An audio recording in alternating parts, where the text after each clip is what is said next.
bahwa kata Rasulullah ada dosa yang membawa seorang hamba ke surga. Ada dosa yang membawa hamba ke dalam surga. Sahabat bertanya, bagaimana yang demikian wahai Rasulullah? Dia berbuat dosa kata Rasulullah, kemudian dia sakit hati, kemudian dia menyesal, kemudian dia sedih. Ingat dosa, dia sedih. Ingat dosa, dia sedih. Ingat dosa, dia sedih. Setiap kali dia sedih, dia akan dapat ampunan Allah Subhanahu wa ta'ala. Setiap kali dia sedih, dapat ampunan Allah Subhanahu wa ta'ala.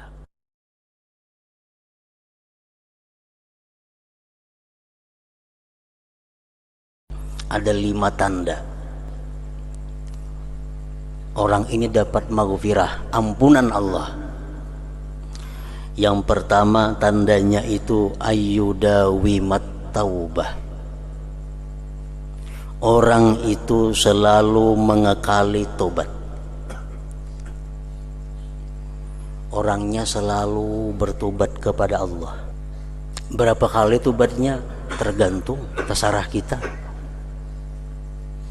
Pokoknya tobat kepada Allah itu merupakan sesuatu pekerjaan yang wajib kita jalani. Pekerjaan yang wajib kita kerjakan setiap hari, agar kita tergolong dalam orang-orang yang dapat ampunan Allah Subhanahu wa ta'ala.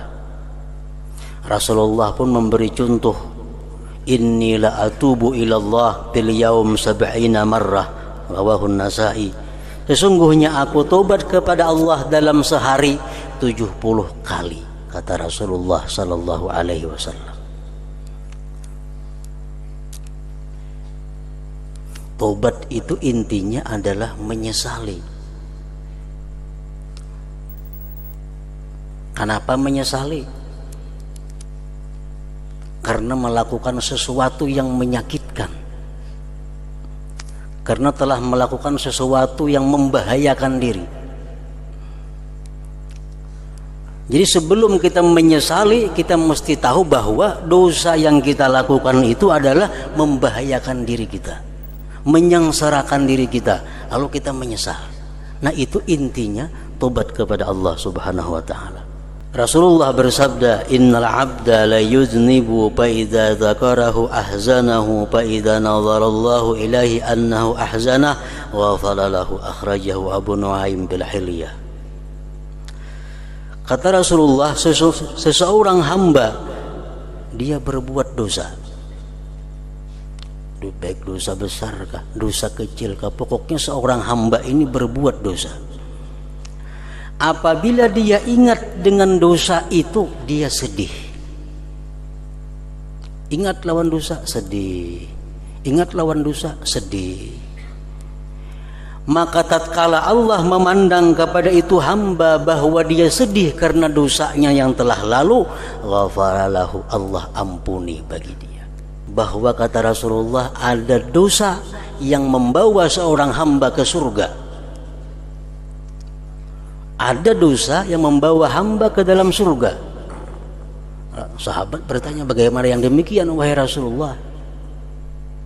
Dia berbuat dosa kata Rasulullah, kemudian dia sakit hati, kemudian dia menyesal, kemudian dia sedih. Ingat dosa, dia sedih. Ingat dosa, dia sedih. Ingat dosa, dia sedih. Setiap kali dia sedih, dia akan dapat ampunan Allah Subhanahu wa ta'ala. Setiap kali dia sedih, dapat ampunan Allah Subhanahu wa ta'ala.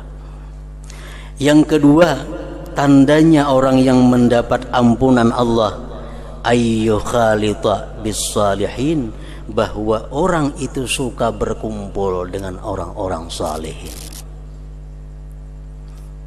Tandanya orang nang diampuni Allah dosa-dosanya itu katuju bakawan, katuju bakumpul, katuju bagabung dengan orang-orang salihin. Yang ketiga tandanya ayyuqbila 'ala ta'ah, bahwa dia selalu berhadap atas taat kepada Allah. Orang ini selalu rajin untuk ibadah kepada Allah, selalu tidak mendapat halangan dan rintangan untuk melakukan taat. Ini tanda orang sukses, tanda orang yang diampuni Allah. Ibadah apapun yang hendak dia lakukan selalu mulus, selalu kada rintangan dan halangan. Ada orang bila hendak beribadah ada halangan, hendak memperbuat ini ada halangan, sehingga kada terlaksana ibadahnya. Nah kalau kita demikian, kita waspada dengan diri kita. Jangan-jangan kita kada tergolong orang yang dapat ampunan Allah Subhanahu wa ta'ala. Malam ini hendak bangun kayaknya pukul 3 nah, sembahyang tahajud. Pukul 3 tak bangun. Malam ini hendak bangun pukul 4. Bangun pas pukul 6. Malam esok kayak itu pulang. Malam esok kayak itu pulang. Alarm 2 biji di anak ya tuh ada bangun.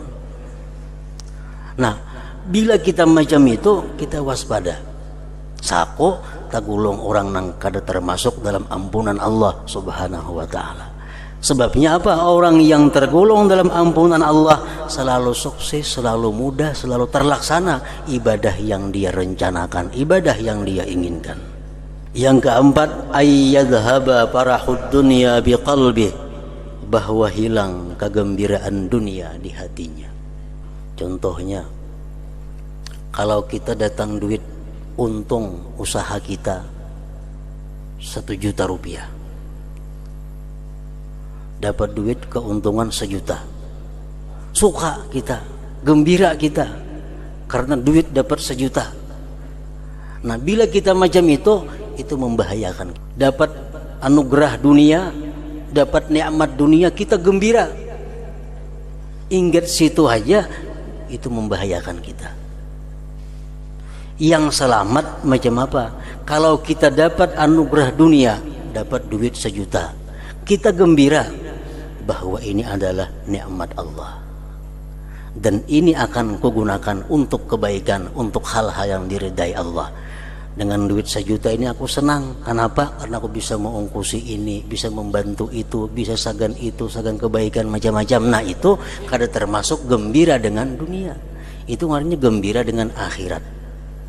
Yang kelima, ayyathiqa bidamanillah fir rizq, bahwa dia percaya dengan jaminan Allah dalam rezeki. Dia sangat yakin, dia sangat kuat yakinnya bahwa selama dia masih hidup, dia masih akan dapat rezeki Allah Subhanahu wa ta'ala.